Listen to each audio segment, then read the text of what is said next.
So my name is Vince Berk. I'm in the CTO office here at Riverbed, and I'm responsible for a number of the innovation projects and future visions that we're putting forward. So I've been asked to talk to you about specifically what we're doing in the field of security and how we're adopting to those use cases. Now, because this contains some of the things we already do, and some of the things we don't, this is a good opportunity for you to give some feedback and help us think and give us your thoughts. So I'll be soliciting those. So obviously, as Riverbed, we have a lot of technology out there.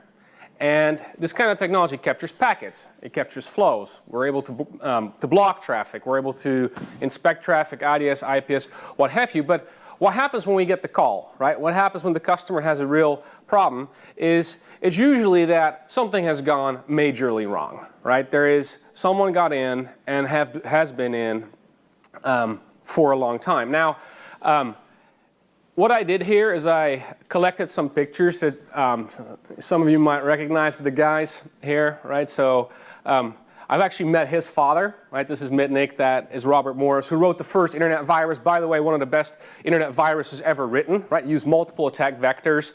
Some of the guys from LulzSec, what have you. If you've ever done any kind of work in cybersecurity, you know you can stay hidden if you want to stay hidden, and these guys are very good at it. So when we talk about advanced persistent threats, right, that is what the bigger enterprise customers are asking us to help them with. Because when it goes wrong, it is the when, how much, how fast, what is the fallout, and get me that answer really quick. And what they tell us is, well, aren't you collecting the packets? Don't you have all the flows? Can't you have blocked this? You're seeing all the traffic come through. You can do something about that. Why did you not do it? So when we talk about what Riverbed is engineering for the future, the question always is, how can we help with these kinds of scenarios that we get called into and still have it be a consistent strategy that helps our customers? So that is what I will be talking to you about today. Now, we have a very modest mission at Riverbed. It's very simple. We want to get the packets to the application, whether that's in the cloud, whether that's in your data center. We want to get it to the application from wherever you are, right? Whether that's your laptop or your cell phone or your branch. And we want to help you do that as fast as possible so you have the best possible experience doing that. But we also want to make sure we're doing that securely, right? We want to not only make sure that your data is encrypted as it goes to the application, we also want to make sure that if somebody is intercepting or modifying it, we have some kind of idea about that. And those are the key ingredients to a great digital experience. And now, with this, I want to say that the traditional notion of network security is we build a strong perimeter. And I am probably preaching to the choir here if I say that that is not enough, right? And so we as Riverbed cannot go there, or we cannot go just there. Now, when it comes to our guiding philosophy in network security, I'm going to make a comparison with the Roman Empire. The Roman Empire grew big, very big, and started taking territories that, well, they probably didn't really care all that much about whether or not they were part of the Roman Empire as long as they weren't being bothered too much, right? But they got so big that it was next to impossible to defend. You had outposts, and you had cities, and you couldn't really, not everybody in your organization is part of the garrison, right? Like, you can't have everybody be a soldier. So with that, we recognize that if we put some security outposts there, right, we put some defenses there, we might be fighting the barbarians coming in, but we are probably going to accept that some of those will come into our network and incurse to some degree, right? We're going to have to fight some of the advanced persistent threat on our own home turf. So let's get good at that. We've built our philosophy around security feature sets, because the question really is like, geez, what are we going to build? Should we add this feature, that feature? We can go into application security. We can go into endpoint security. We can do all kinds of things with security. But Riverbed is a digital performance company, and security is part of that equation. We have to selectively choose where we spend our resources. Those resources are currently being spent in three key pillars. First is branch or outpost defense. Now with branch we could mean your laptop even. We've talked about that earlier today. We could also mean the actual branch location. We could mean something as small as one system or as big as hundreds of hosts. But with that we're bringing next generation firewall technology to the branch. We're making that easy to deploy. We have IDS and IPS, but we also have some behavioral, network-based behavioral technologies to try to detect typical behaviors you might see when someone has gained access to your further outposts. And these are our outposts, right? These are our forward defenses, our early warning systems. And yeah, we will block and we will stop, but we also accept that perhaps we will have incursions there. Second is our defense in depth. Now I called that DFIR in depth, right? Digital forensics and incident response. It's a set of use cases we very routinely see used by Riverbed customers. And the question earlier was, how many terabytes of packets can you store? Well, very many. And we see that storing packets and making those easily accessible in the incident response process is one of the key value propositions of our packet appliances that were traditionally designed with a performance reason in mind, right? Incident happens, can I get the packets?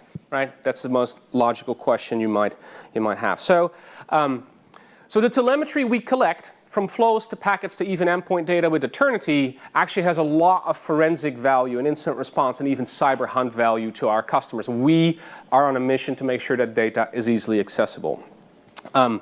Finally, and this is an important pillar for Riverbed, the ecosystem. Now, when people start defending networks, there is not one set of tools that's going to do the job, right? There is not one set of technologies that's going to defend us from all, because it's an unknown, right? It's a problem with an unknown set of bounds, right? The new types of attacks, intrusions, it can be in so many different ways as there's computers and software programs you cannot predict. So working in the ecosystem is extremely important, right? And this means universal use of threat intelligence. If we're in the steelhead and we're busy breaking encryption and looking at the traffic, can we make sure that the traffic that goes through is not on some blacklist or reputation list somewhere? We see files go by. Can we make sure we alert this stuff correctly to a SIM system, to an event management system? And can we make sure there's a consistent format for that? Conversely, the forward and backward problem come together. Can we hop in and out of tools to try to answer incident response or investigative questions? And these are key pillars of our strategy in security. Now, I'm going to move in the last 8 minutes that I have from philosophy to what we're actually doing in terms of picking features and integrating features. I see the network as a battleground. We know our own terrain the very best, especially if you have Riverbed's tools deployed, you know your own terrain best. But as we go out there and defend the network and we put up defenses such as next generation firewalls, IDS, network access control, traffic policies, what have you, we're changing the terrain, right? We're building walls, we're digging moats, we're putting in barbed wire. What that does is it forces the smart adversary to try and find other ways to creatively do espionage or sabotage inside our organization. Net result, as we put the defenses up, we can expect the adversary to be moving out in the open or make moves that we could potentially detect. Now, if you're not watching your telemetry, there's a very good chance you will miss when they change their tactics, right? So the philosophy of defense in depth fits Riverbed's strategy for all our product lines extremely well, because it forces the adversary out in the open where we can find them. So I'm going to touch on each of the three major pillars here very briefly in the 6 minutes that I have, so I'm going to have to do some very rapid talking. We've already talked about Steel Connect DX. We're bringing next generation firewall technology, powerful filtering technology, IDS, IPS, and threat intelligence information into the branch. This means that you have a single solution where packets flow through and we're able to detect, block, alert, and look at that traffic and enforce security policy.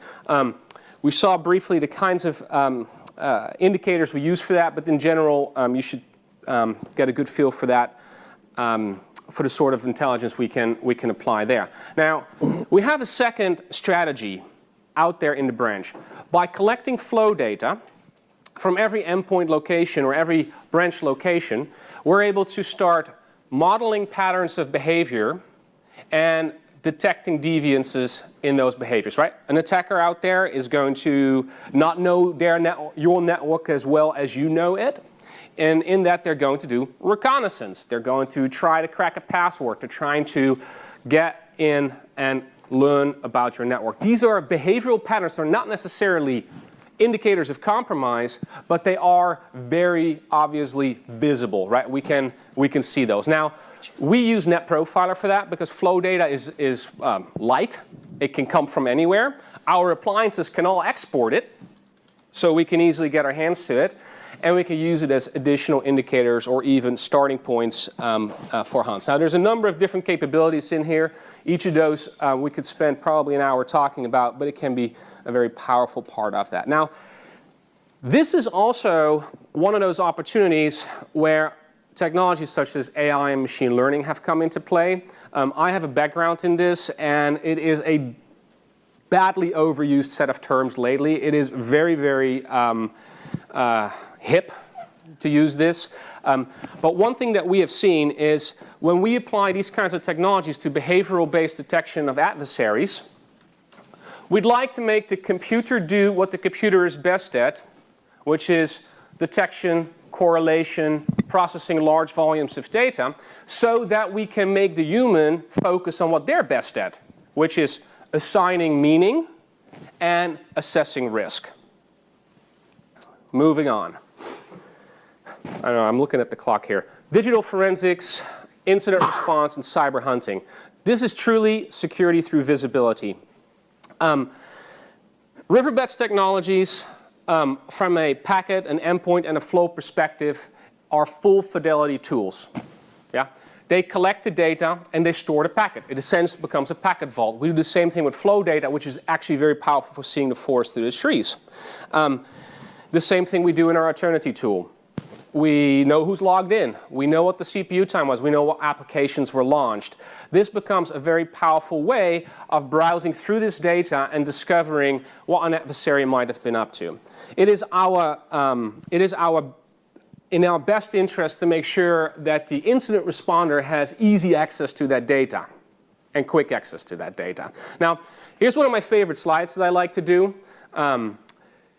And it is also part of why it is important that we collect telemetry of different kinds in the security space, right? We're all probably familiar with collecting logs, but what's the first thing you do when you hack into a host? You turn off logging capabilities. You're not going to want to be caught that way. Now, here's a picture of my dog. There's actually two pictures of my dog. One of the inside made with an X-ray, another one of the insides made with an MRI. MRI is actually very expensive to do on dogs. I don't recommend it. And then the dog in normal, right? This is much like how a military commander might use radar and binoculars as well as infrared to try to find out what is happening in one and the same battle space. Looking at things from a different perspective gives you a different way of observing and possibly detecting something you otherwise would not have seen. Right? The same thing applies to your network. Right? This is a little bit the guy who breaks into the bank and takes a picture from where the security camera is and puts the picture in front of the security camera. Now he can work on the bank vault. If there is other kinds of detection technologies around, you're going to catch things that you previously might not have seen. So diversify your visibility. Packets, flow, endpoints, logs. Okay. I am going to go over these very, very rapidly. We have a variety of capabilities already built in. We're working on a number of other ones. For instance, our app response appliances. If a security event is detected, can I get a packet capture that covers 60 seconds before the event started and however long the event lasted? Just give me the download link so in my investigation I can hit that button just as easily as Brendan was doing and pull it up in Wireshark and learn from that, right? Capabilities that give the cyber hunter and the incident responder much faster and more rapid access to our data. Arbitrary baselining. Reputation list alerting. We're seeing the traffic. It makes a lot of sense for us to do that right and try to trip up the bad guy. All right. Finally, ecosystem. I can do this. This is accepting to be the last one to talk means you. More action. That's right. Ecosystem. Very important.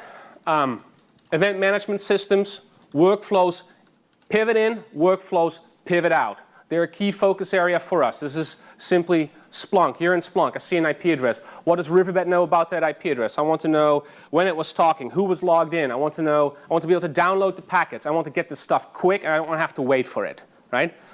Conversely, I'm in Riverbed's tools. I want to know what Splunk knows about an IP address, an endpoint, an interface. Pivot back to that tool and get us that visibility as quickly as possible. These are things computers are good at, and we don't want the operator to have to wait for that. Finally, there are so many indicators of compromise out there. And now I understand that indicators of compromise are a little bit like a lock. Well, I can pick a lock, but you still put it on your door, because if you don't put a lock on your door, what's the consequence is everybody just walks in the front door. So we must integrate.